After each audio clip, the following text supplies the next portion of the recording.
Today I'm going to show you one of the simplest and most beginner-friendly way to make a translucent matte and pore soap base right at home. This soap base is fully customizable.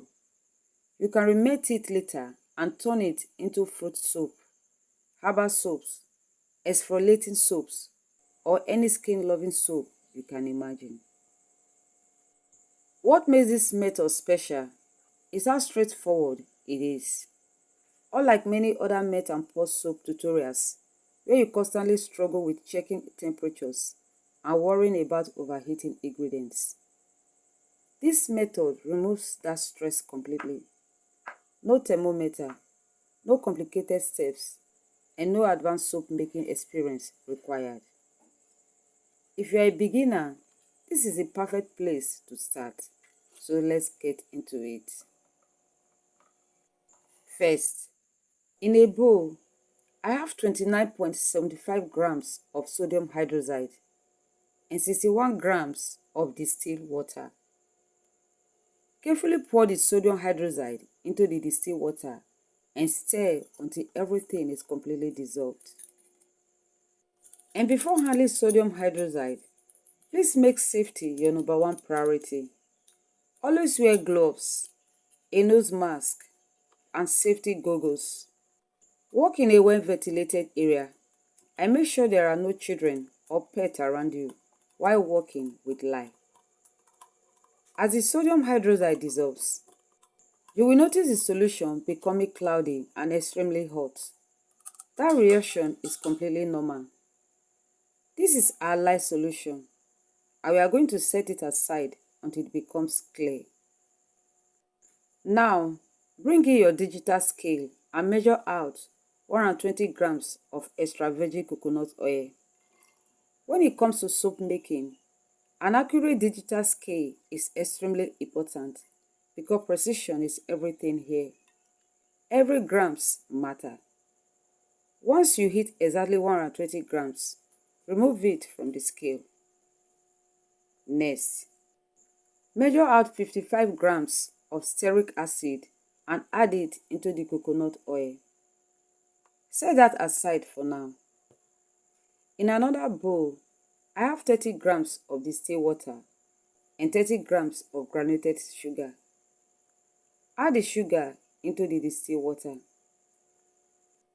Now, take both mixtures, the coconut oil with stearic acid and the sugar water mixture, to a double boiler. We want the stearic acid to melt completely into the coconut oil and the sugar to fully dissolve into the water. Stir them occasionally while heating. After a few minutes, both mixtures should become completely clear. Once fully dissolved, remove them from the heat. Next, bring back your digital scale and measure out 120 grams of ethanol. Again, accuracy is very important.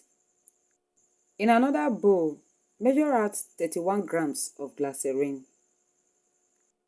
Once everything is accurately measured, bring in the melted coconut oil and stearic acid mixture.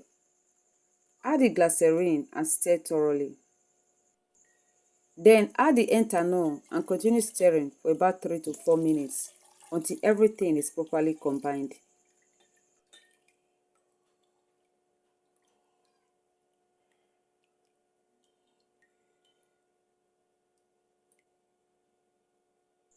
Now let's bring back our lye solution. As you can see, it has turned completely clear. Slowly add the lye solution into the mixture while stirring continuously.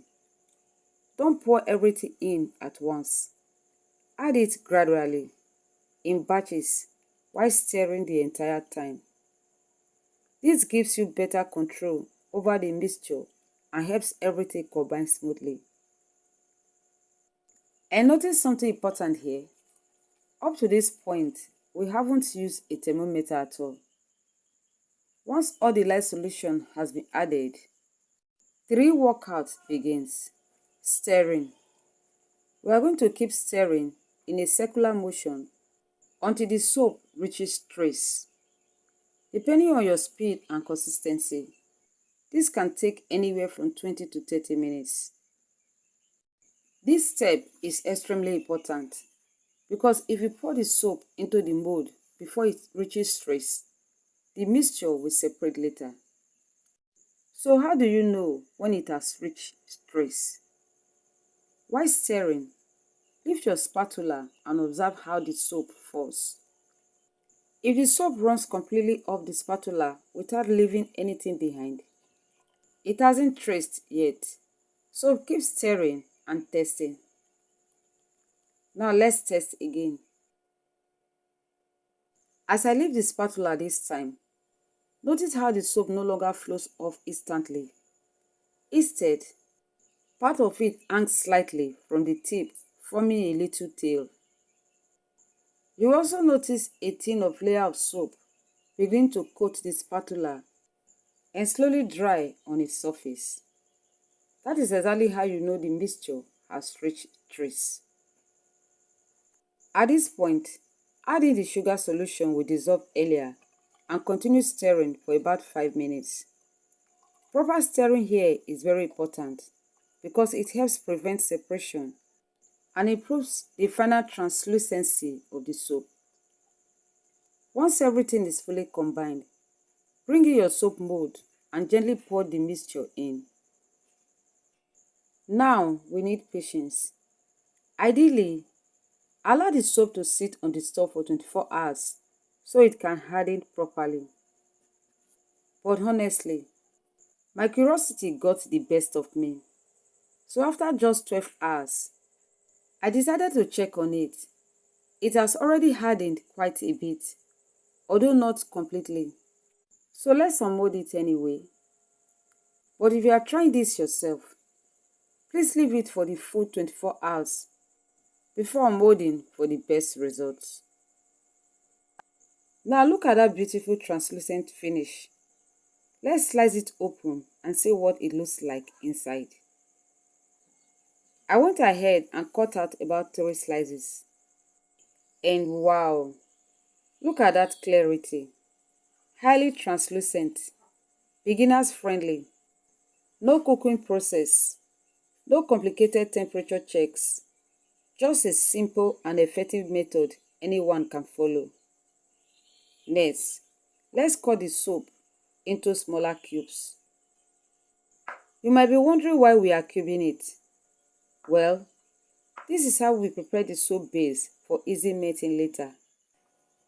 Once cubed, you can melt it using a double boiler and customize it however you like by adding concentrated fruit juice, herbal extracts, essential oils, fragrance, colorants, or other skin-loving ingredients of your choice. And before we end this video, let's test the lather. Take a cube, add a little water, and let's see how it performs. Look at that rich creamy foam, smooth, bubbling, and cleansing. Exactly what we want from a good melt and pour soap base. And that is it for today's video. In the next video, we are going to use this exact soap base to make a refreshing lemon soap. So make sure you don't miss it. Don't forget to like, share, and follow for more DIY tutorials and homemade skin projects. Thank you so much for watching, and I will see you in the next one.